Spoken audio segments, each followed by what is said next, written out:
Good morning, good afternoon, good evening, depending on where you're at in the world today. Wednesday, hump day, August 27th. Welcome back to my Mortgage Hound Daily Home of the Day. This week we are looking at new listings in Clark County, Southwest Washington, Portland Metro. And I have a good one today. We're going to be looking at FHA versus conventional financing. A lot of first-time home buyers think they're stuck with FHA. They don't fully understand the differences between FHA and conventional, so we're going to compare the two this morning. All right, let's get right to it.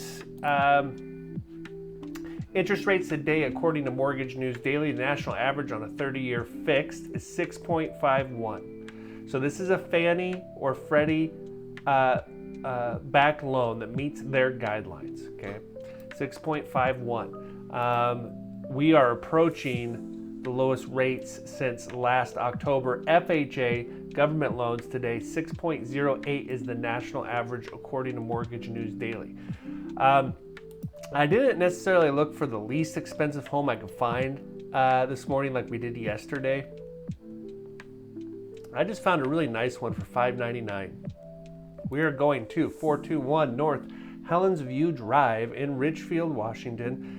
3 beds, 2 baths, 1,932 square feet. Yes, this home is less than 5 minutes away from the new In-N-Out. The lines have not been as bad as I've seen online.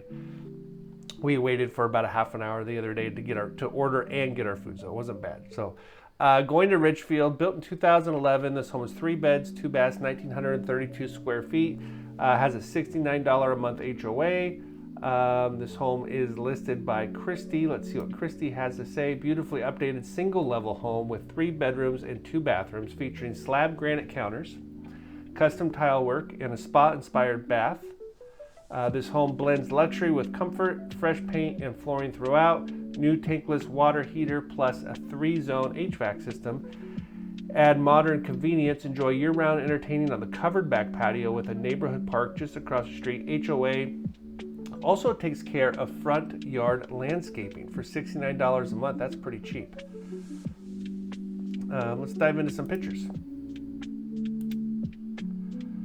So very pretty, nice one-level home. I love the slope on the ceiling, or on the roof.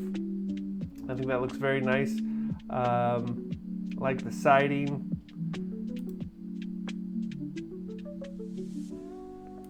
Nice flat driveway. There's a chimney here. That's weird, so we'll look at the chimney. I don't think there's a wood-burning fireplace. Okay, so there's our entry. Nice front door, tile entry. I don't know what's off to the side here. Maybe a little office area. Or maybe that's the entry into our great room. I think it is. So here's our great room. Those look like original cabinets, but they have been painted if I were to guess. Nice engineered hardwood floors.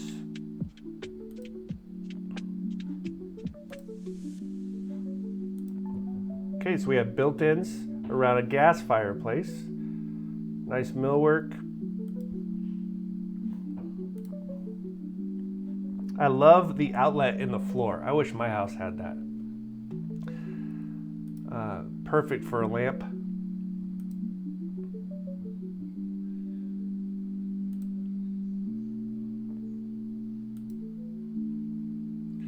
Nice slab granite island. Nice fixtures. Okay, so they put in a heat pump. They said it was a 3-zone heat pump. So there's the first mini split there in the kitchen.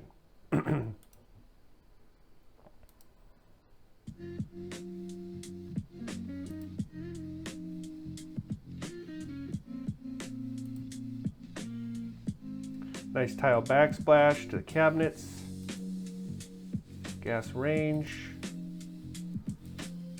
Beauty shot of the fixtures. Oh wow, look at this dining room. So dining room with windows completely surrounding the table there. On those engineered hardwood floors, nice light fixture. Very cool. This also shows that you don't have anybody really behind you, which is nice.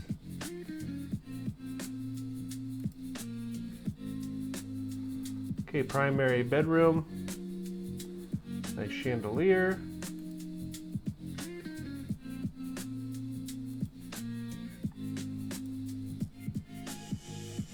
Okay, tiled counters, nice cabinets, big walk-in closet, nice walk-in shower, built-ins in the closet.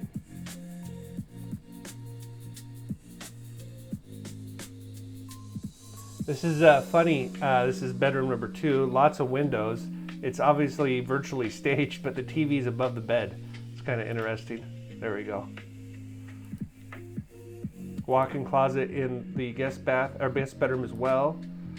Guest bath, nice walk-in shower. Bedroom number 3, Murphy bed.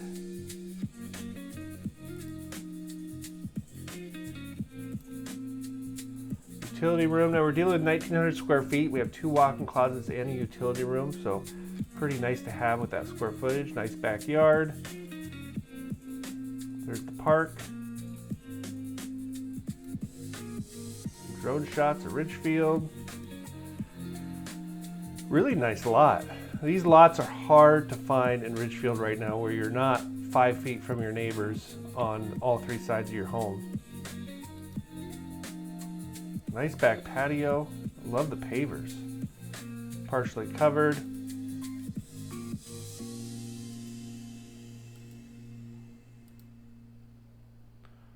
Okay.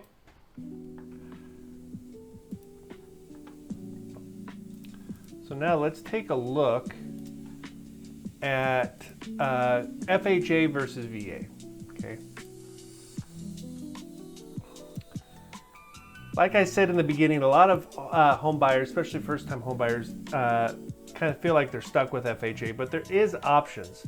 So a conforming 30-year fix, purchase price $599 versus a FHA 30-year fix, $599. Loan amount with 3.5%, or excuse me, a loan amount with 5% down. So on this conforming conventional loan, we are putting 5% down, would make our loan amount $569 and $50. FHA requires 3.5% down. We're putting $588,728 as our loan amount. Interest rates today, according to Mortgage News Daily, national average on a conforming 30-year fix, 6.51, 6.08 on an FHA. Let's look at a payment breakdown. Principal and interest on the conforming $3,600. On the FHA, $3,560. So the principal and interest is less on the FHA, even though we're putting 3.5% down compared to the 5% down, because the interest rate is about 0.5% less. Property taxes on this property are $414 a month. Homeowners insurance, you're going to be around $100 a month on this property. Mortgage insurance. So this is where we start to see the big differences in pros and cons versus on conforming versus FHA. On a conforming loan, you're going to be around $165 a month in this price point for mortgage insurance. Now, mortgage insurance does nothing for you other than allows you to put less than 20% down.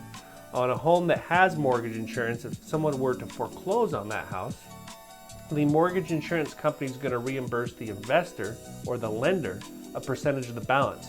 So it removes a level of risk for a lender to lend to somebody with less collateral, for example, 5% down versus 20% down.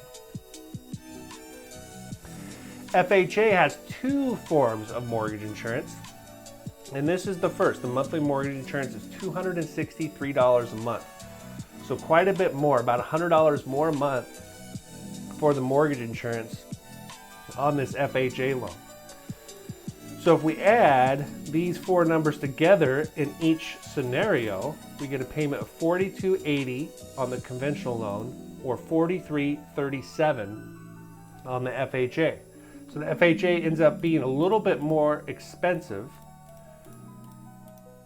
Plus, this mortgage insurance you're going to have for the life of the loan. You're never going to be able to remove it unless you refinance. Now, in this market, that's less scary because the odds of us refinancing in the next 6 to 36 months is pretty high. Now, refinancing is never guaranteed. And if we do refinance, we would need our equity position to be more than 5% to remove that mortgage insurance, or most likely reduce it. If you want to remove it, we're going to have about 20% of equity to get it completely removed. So you do have it for the life of the loan.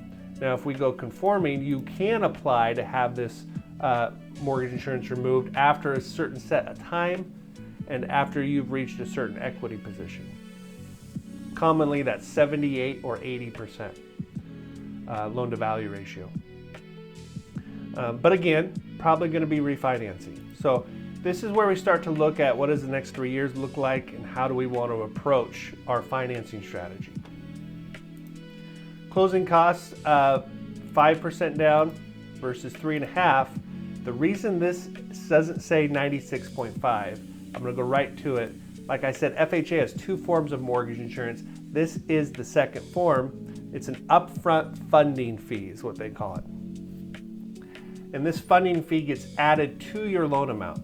So even though we're putting 3.5% down, our loan to value ratio does not read 96.5, it reads 98.92 because we're adding in that $10,000 to our loan amount.